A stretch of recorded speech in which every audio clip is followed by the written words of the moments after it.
আসসালামু আলাইকুম, কেমন আছেন আপনারা সবাই? আজকে আমরা আলু পরোটা বানাতে যাচ্ছি। তো চলেন বানাই ফেলি। আমি নিব 1.5 কাপ ময়দা, তারপর পরিমাণ মতো লবণ দিয়ে দিব, তারপরে 1 চামচ কর্নফ্লাওয়ার, তারপরে দিব পরিমাণ মতো তেল। ময়দাটাকে ভালো করে মাখাতে হবে। এবার পরিমাণ মতো পানি দিয়ে খামির তৈরি করব।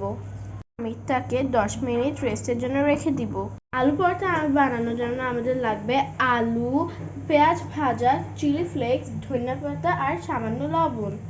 আগে আমরা আলুটাকে ম্যাশড করে নিয়েছিলাম আর পেঁয়াজটাকে বেরেস্তা করে নিয়েছিলাম।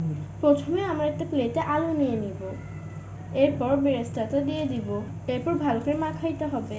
পরিমাণ মতো লবণ দিয়ে দিব, এরপর ধনিয়া পাতা আর চিলি ফ্লেক্স দিয়ে দিব। যে যেরকম ঝাল খান সে সেরকম দিবেন। তারপরে ভালো করে মাখিয়ে নিতে হবে। এবার মাখায় রেখে যে আটাটা রেস্টে রেখেছি ওটা নিয়ে আর একটু ভালো করে মথে নিতে হবে। তারপরে একটু গোল করে খামির নিতে হবে। তারপর এটার ভিতরে আলুর পুরটা দিয়ে দিব। তারপর একটু ময়দা নিয়ে বেলে নিতে হবে। এভাবে বেলে নিতে হবে। হালকা তেল দিয়ে ভেজে নিতে হবে। আলহামদুলিল্লাহ, আমাদের আলু পরোটাটা রেডি। দেখেন কত দেখতে ডিলিশিয়াস লাগছে।